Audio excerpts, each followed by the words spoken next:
नमस्कार, मैं हूं शशि।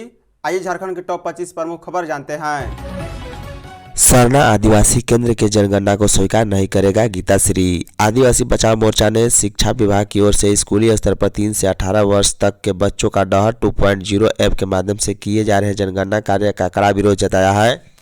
मोर्चा ने इस प्रक्रिया को आदिवासी समाज की संवैधानिक पहचान के लिए घातक बताया। बता दें, गुरुवार को केंद्रीय सरना स्थल सिरमटोली में प्रेस वार्ता में गीताश्री उरांव ने कहा है कि वर्ष 2020 से भारत सरकार आदिवासियों के लिए निर्धारित अन्य कॉलम कोड को हटाकर उनकी पहचान मिटाने का प्रयास कर रही है, जो आज तक पूर्ण स्थापित नहीं हुआ। बता दें, 5वीं अनुसूची राज्य झारखंड में आदिवासियों के निर्धारित कॉलम कोड के बिना किसी भी प्रकार की जनगणना प्रक्रिया को सरना आदिवासी समाज स्वीकार नहीं करेगा। मोर्चा ने राज्य सरकार से डहर 2.0 ऐप आधारित इस जनगणना को तत्काल स्थगित करने और अन्य कॉलम कोड को पुनः बहाल करने की मांग की है। मौके पर वक्ताओं ने चेतावनी दी है कि जब तक डहर ऐप में सरना आदिवासी के लिए अन्य कॉलम नहीं जोड़ा जाता, तब तक राज्य में यह प्रक्रिया रोकी जानी चाहिए, अन्यथा आदिवासी बचाव मोर्चा उग्र आंदोलन भी करेगा। बाबा धाम में महाशिवरात्रि पर वीवीआईपी पूजा पर रोक। महाशिवरात्रि में अभी समय शेष है, लेकिन बाबा बैद्यनाथ धाम में इसकी तैयारी अभी से ही शुरू कर दी गई है। वर्ष 2026 में महाशिवरात्रि 15 फरवरी को मनाई जाएगी। इसे लेकर उपायुक्त नमन प्रियस लकड़ा की अध्यक्षता में समाहरणालय सभागार में संबंधित अधिकारियों के साथ एक महत्वपूर्ण समीक्षा बैठक आयोजित की गई। बैठक में महाशिवरात्रि एवं शिव बारात के सुचारू और सुरक्षित संचालन को लेकर कई अहम निर्णय लिए गए। बैठक में यह स्पष्ट किया गया है कि महाशिवरात्रि के दिन वीवीआईपी और वीवीआईपी पूजा दर्शन पर पूर्ण रूप से प्रतिबंध रहेगा। किसी भी विशेष व्यक्ति को अलग से पूजा या दर्शन की अनुमति नहीं दी जाएगी। हालांकि आम श्रद्धालुओं की सुविधा को ध्यान में रखते हुए शीघ्र दर्शनम व्यवस्था जारी रहेगी।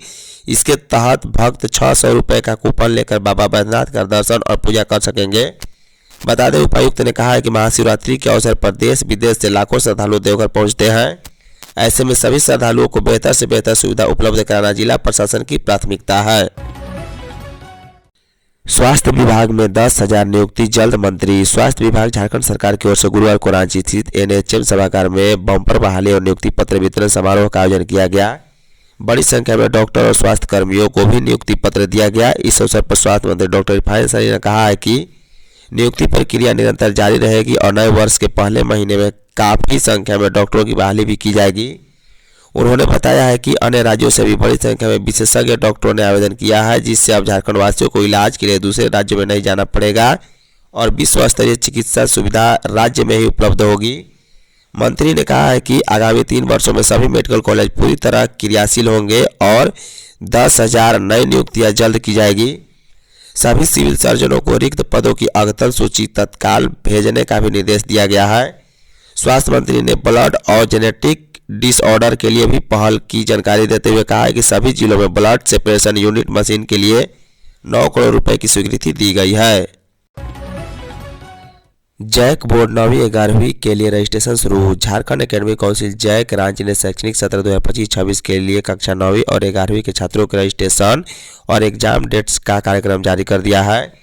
जो छात्र 2026 में बोर्ड परीक्षा देना चाहते हैं वह ऑफिशियल वेबसाइट jack.jharkhand.gov.in पर विजिट कर सकते हैं। झारखंड बोर्ड ने स्पष्ट किया है कि बिना रजिस्ट्रेशन के छात्र एग्जाम में शामिल नहीं हो सकेंगे। जैक 2026 की कक्षा 9वीं और 11वीं के बोर्ड एग्जाम फरवरी 2026 के लिए लास्ट सप्ताह में आयोजित की जाएगी। बता दें, झारखंड बोर्ड ने रजिस्ट्रेशन के लिए समय सीमा निर्धारित कर दी है। छात्रों और स्कूलों को सलाह दी गई है कि वे लास्ट डेट का इंतजार किए बिना ही अपना रजिस्ट्रेशन पूरा करें। ऑनलाइन रजिस्ट्रेशन शुरू होने की डेट 18 दिसंबर 2025 से लेकर 2 जनवरी 2026 है।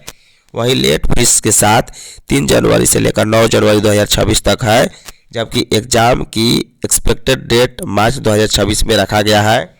बता दें, जैक 2026 के रजिस्ट्रेशन की प्रक्रिया को पूरा करने के लिए स्कूल की ऑफिशियल वेबसाइट jack.jharkhand.gov.in पर लॉगिन कर सकते हैं।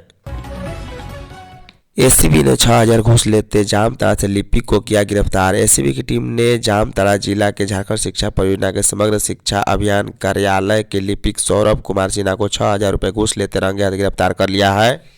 एसीबी की टीम ने गिरफ्तार लिपिक को दुमका एसीबी कार्यालय लेकर गुरुवार को पहुंची।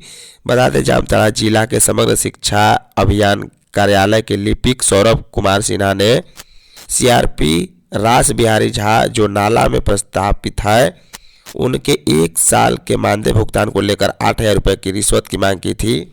इसमें शिकायतकर्ता रिश्वत नहीं देना चाहता था। इसकी शिकायत एसीबी कार्यालय में किया गया। एसीबी की टीम की ओर से जांच करने के बाद यह पाया गया है कि लिपिक की ओर से घूस मांगी जा रही थी। इसके बाद मानदेय भुगतान करने की बात की गई। शिकायतकर्ता ने 6,000 देने की बात कही और 2,000 रुपये बाद में देने की भी बात कही। इसी क्रम में लिपिक सौरभ कुमार सिन्हा को जामताड़ा झारखंड शिक्षा परियोजना से 6,000 रुपये रंगे हाथ लेते घूस गिरफ्तार किया गया है। सारंडा के सक्रिय माओवादी ने किया सरेंडर। पुलिस की पहल का असर एक बार फिर दिखाई दिया है। झारखंड के पश्चिमी सिंहभूम जिले के जमादा थाना क्षेत्र के नाबालिग माओवादी ने गुरुवार को पुलिस के समक्ष आत्मसमर्पण किया। वह सारंडा वन क्षेत्र में सक्रिय माओवादी के दक्षिण छोटा नागपुर डिवीजन का सदस्य था।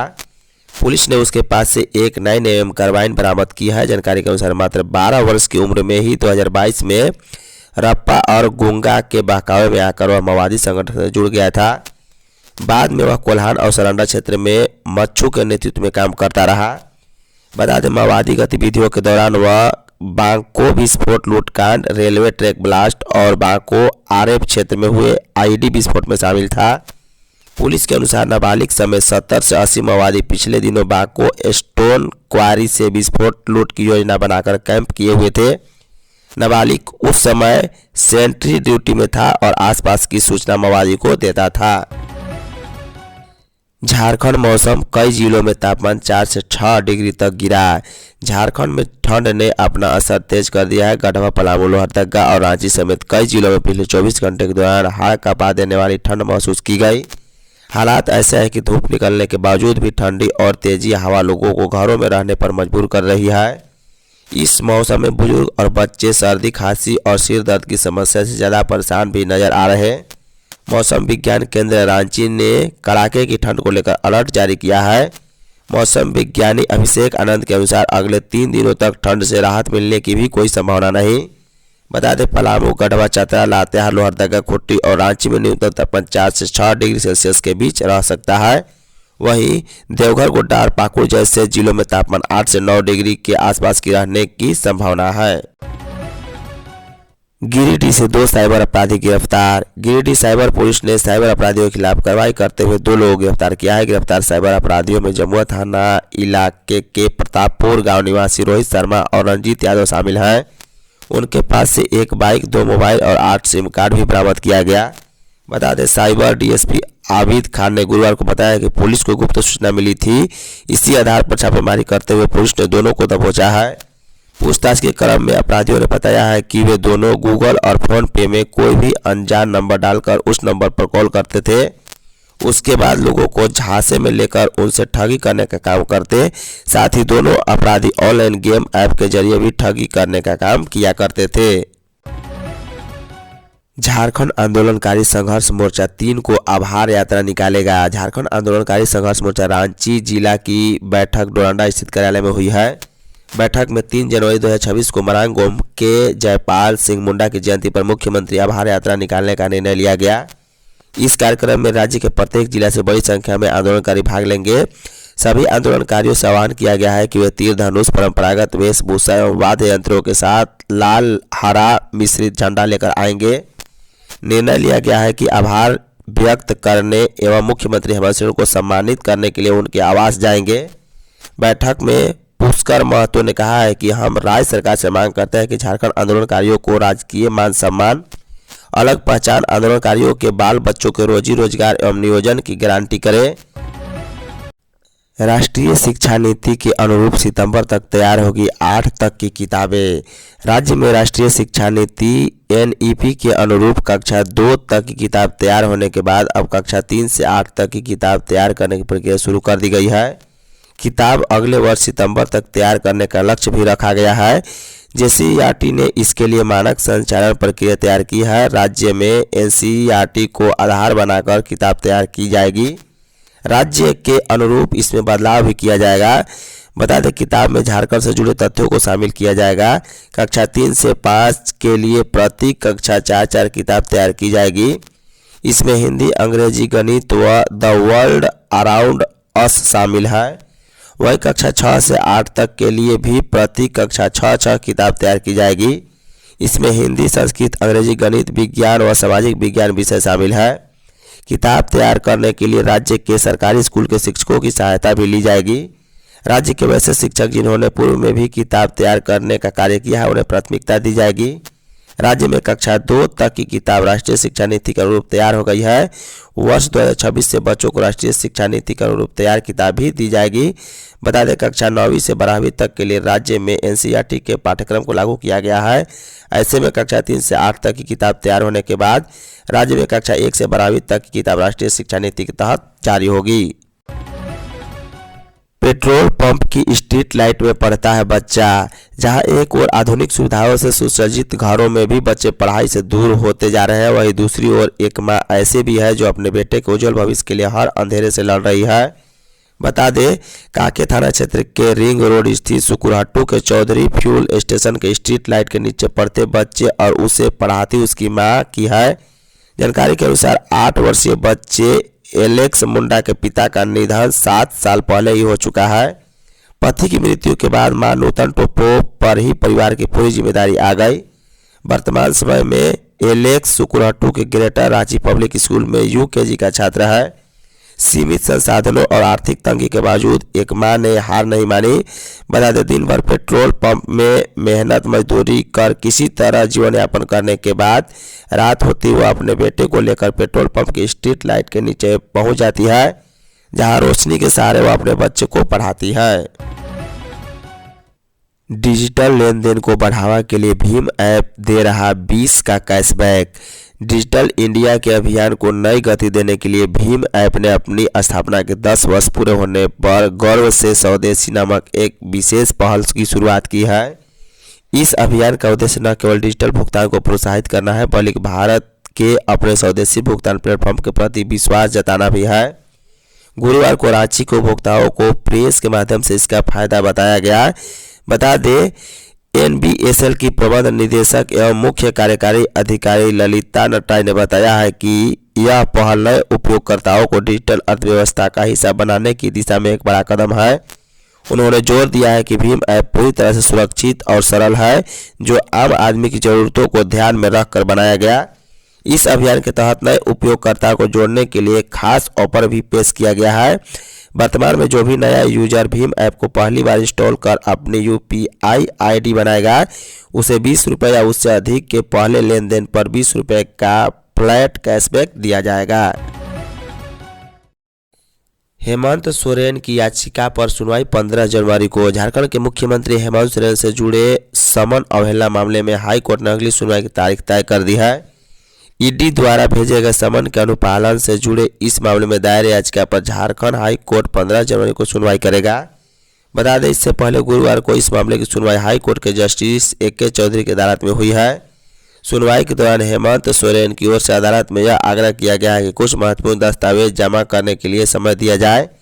वरिष्ठ अधिवक्ताओं ने दलील दी है कि याचिका से संबंधित आवश्यक कागजात प्रस्तुत किए जाने हैं जो मामले के तथ्यों को स्पष्ट करने में सहायक होंगे। अदालत ने प्रार्थी पक्ष की मांग को स्वीकार करते हुए उन्हें दस्तावेज दाखिल करने के लिए समय दिया और अगली सुनवाई की तिथि 15 जनवरी निर्धारित की है। जमशेदपुर में 4 UPHC होंगे अपग्रेड। जमशेदपुर शहरी क्षेत्र में स्वास्थ्य सुविधाओं को और सुदृढ़ करने की दिशा में जिला स्वास्थ्य विभाग ने महत्वपूर्ण पहल की है। राष्ट्रीय शहरी स्वास्थ्य मिशन के तहत जिले के 4 शहरी प्राथमिक स्वास्थ्य केंद्रों का विस्तार किया जाएगा। इसके लिए उपयुक्त भवनों को किराए पर लेने की भी प्रक्रिया शुरू कर दी गई। जिला स्वास्थ्य विभाग ने अल्पकालीन इच्छा की अभिव्यक्ति के लिए सूचना जारी की है।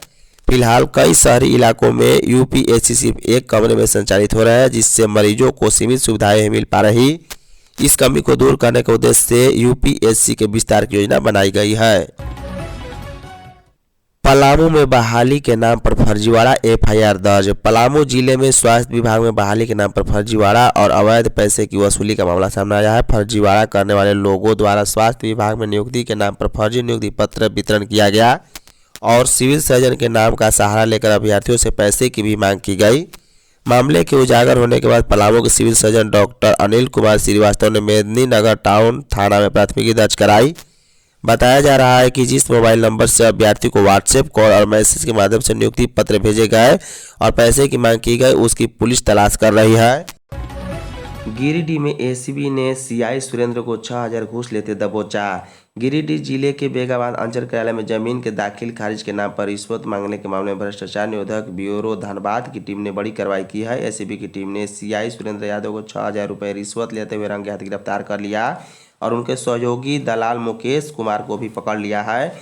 मिली जानकारी के अनुसार यह मामला जमीन के दाखिल खारिज से जुड़ा है। जमीन का दाखिल खारिज कराने आए व्यक्ति से सीआई ने काम कराने के बदले 15,000 रुपये रिश्वत की मांग की।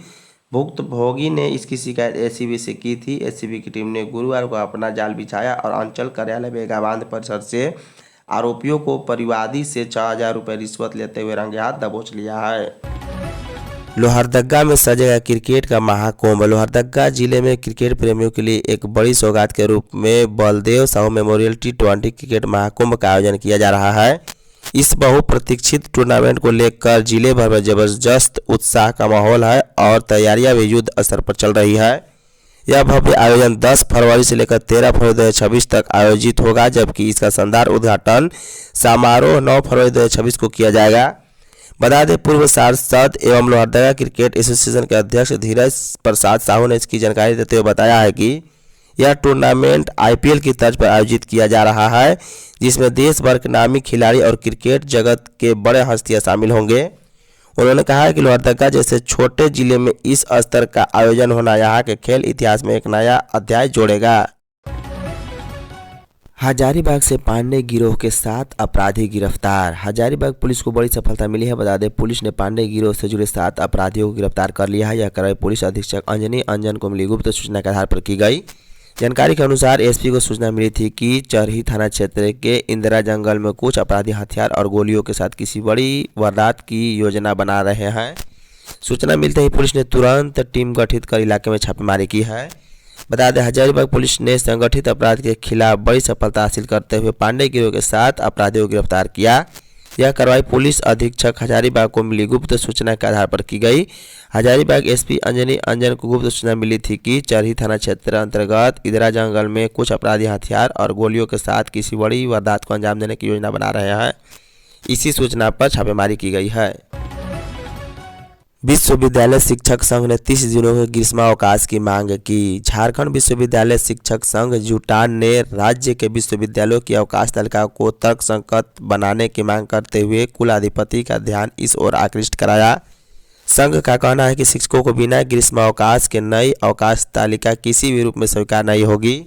संघ के अनुसार विश्वविद्यालय शिक्षकों की भूमिका केवल कक्षा शिक्षण तक सीमित नहीं, बल्कि शोध कार्य, पाठ्यक्रम अद्यतन, अकादमिक लेखन, मूल्यांकन और वैश्विक शैक्षणिक प्रवृत्तियों से निरंतर जुड़े रहने की भी होती है। जुटान ने कुलाधिपति से आग्रह किया है कि बिहार की तर्ज पर भी झारखंड के विश्वविद्यालयों के लिए अवकाश तालिका निर्धारित की जाए। संघ की मुख्य मांग है कि शैक्षणिक कैलेंडर में 30 दिनों के ग्रीष्मावकाश का स्पष्ट एवं नियमित प्रावधान अनिवार्य रूप से शामिल किया जाए, ताकि शिक्षक अपने शोध और अकादमिक विकास के कार्यों को समय दे सके। झारखंड को मिलेगी पहली मेडिकल यूनिवर्सिटी। मंत्री झारखंड के लिए नए साल से पहले गुड न्यूज है। बता दें, प्रदेश को जल्द ही अपनी पहली मेडिकल यूनिवर्सिटी मिलने वाली है। इसके लिए रांची के बॉम्बे इलाके में जमीन की पहचान कर ली गई। स्वास्थ्य मंत्री डॉक्टर इरफान अंसारी ने उम्मीद जताई है कि अगले साल जनवरी के अंत तक इस यूनिवर्सिटी की आधारशिला रख दी जाएगी। बता दें, राज्य गठन के 25 साल बाद भी मेडिकल यूनिवर्सिटी न होने के कारण डॉक्टरों और शिक्षकों की भारी कमी रही है। यह यूनिवर्सिटी इस कमी को दूर करेगी। स्वास्थ्य मंत्री इरफान अंसारी ने अपने एक हैंडल से लिखा है कि लोकप्रिय मुख्यमंत्री आदरणीय हेमंत सोरेन के निर्देश पर झारखंड में मेडिकल यूनिवर्सिटी की स्थापना की जाएगी। पिछले 20 वर्षों तक राज्य की जनता को केवल आश्वासन देकर आंखों में धूल झोंकी जाती रही। न तो मेडिकल यूनिवर्सिटी बनी, न ही मेडिकल फैकल्टी, जिसका सीधा नुकसान यह हुआ है कि झारखंड में डॉक्टरों और मेडिकल स्टाफ की भारी कमी बनी रही है। झारखंड के आदित्यपुर में गर्जा बुलडोजर 400 दुकानें तोड़े गए। झारखंड के आदित्यपुर में प्रशासन ने बड़ी बुलडोजर कार्रवाई की है। राष्ट्रपति द्रौपदी मुर्मू के 29 दिसंबर को एनआईटी के दीक्षांत समारोह में प्रस्तावित आगमन को लेकर प्रशासन पूरी तरह मुस्तैद दिख रहा। विधि व्यवस्था को दुरुस्त करने के साथ सड़कों से अतिक्रमण हटाया जा रहा है। नगर निगम क्षेत्र को अतिक्रमण मुक्त करने के उद्देश्य से बुधवार को अभियान चलाया गया। इस दौरान 400 से ज़्यादा दुकानों पर बुलडोजर की कार्रवाई की गई। बता दें कि आदित्यपुर नगर निगम और जिला प्रशासन की संयुक्त कार्रवाई में आकाशवाणी चौक से लेकर NIT गेट तक सड़क किनारे लगी 400 अस्थायी दुकानें को हटाया गया। अभियान के दौरान भारी संख्या में पुलिस बल और निगम के अधिकारी भी तैनात रहे। प्रशासनिक अधिकारियों ने स्पष्ट किया कि अतिक्रमण हटाने की यह कार्रवाई आगे भी जारी रहेगी। अभियान में सिटी मैनेजर रवि भारती भी पुलिस बल के साथ शामिल थे। शराब घोटाले में विनय चौबे के साथ मुख्यमंत्री भी शामिल। भाजपा प्रदेश अध्यक्ष और नेता प्रतिपक्ष बाबूलाल मरांडी ने शराब घोटाले को लेकर मुख्यमंत्री हेमंत सोरेन पर निशाना साधा। उन्होंने आरोप लगाते हुए कहा है कि राज्य में हुए शराब घोटाले में निलंबित IAS अधिकारी विनय चौबे के साथ मुख्यमंत्री हेमंत सोरेन भी शामिल है। मरांडी ने गुरुवार को प्रेस वार्ता में कहा कि शराब घोटाले में ACB जांच चल रही है। इस मामले में तत्कालीन उत्पाद सचिव विनय चौबे जेल में बंद है। ACB जांच में उत्पाद आयुक्त तो अमित कुमार, कर्ण सत्यार्थी फैज अहमद से भी हो रही पूछताछ में लगभग एक जैसे बयान मीडिया में छप रहे हैं। अमित कुमार ने कहा है कि जो विनय चौबे ने चाहा वही हुआ। कर्ण सत्यार्थी ने भी कहा है कि विनय चौबे ने मामले में केस दर्ज करने से मना किया था। और भाजपा प्रदेश अध्यक्ष ने कहा है कि ऐसे बयान कोई सामान्य नहीं बल्कि बड़े और गंभीर भ्रष्टाचार की ओर इशारा करता है। झारखंड मौसम आज कुहासा छाया रहेगा। राजधानी रांची समेत राज्य के विभिन्न जिलों में बादल छाने और मध्यम दर्जे की पछुआ हवाओं ने फिर से कनकनी बढ़ा दी। मौसम विभाग ने गुरुवार को बताया है कि राज्य में उत्तर पश्चिमी और उत्तर मध्यवर्ती जिलों में शुक्रवार को भी कुहासा छाया रहेगा। इसे लेकर विभाग ने येलो अलर्ट जारी किया। बादल छाने से रांची सहित कई जिलों में अधिकतम तापमान में मामूली बढ़ोतरी दर्ज की गई। विभाग ने जिन जिलों में कुहासे को लेकर अलर्ट जारी किया है उसमें गढ़वा, पलामू, लातेहार, चतरा, हजारीबाग, कोडरमा, गिरिडीह और देवघर शामिल है। इधर झारखंड के विभिन्न जिलों में पुनः पछुआ हवा के प्रवेश करने से राज्य में कड़ाके की ठंड पड़ने लगी है।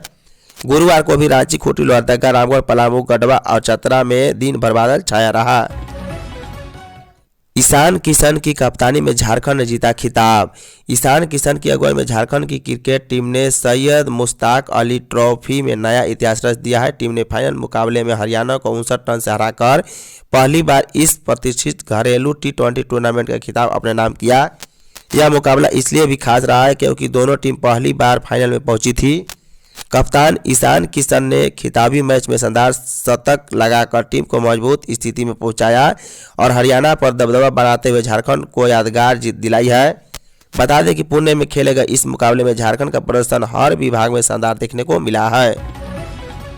झारखंड कैबिनेट की बैठक 23 को लिए जाएंगे कई अहम निर्णय। मुख्यमंत्री हेमंत सोरेन की अध्यक्षता में कैबिनेट की बैठक 23 दिसंबर को होगी। प्रोजेक्ट भवन में बैठक अपराह्न 3 बजे से शुरू होगी। यह जानकारी मंत्रिमंडल सचिवालय एवं निगरानी समन्वय विभाग ने दी है। इस बैठक में कई अहम निर्णय लिए जाने की संभावना है। जानकारी के अनुसार इस बैठक में पेशा के प्रस्ताव पर भी चर्चा हो सकती है। इसके अलावा कृषि, ऊर्जा, नगर विकास और कई विभागों के प्रस्ताव पर भी मुहर लग सकती है। धन्यवाद।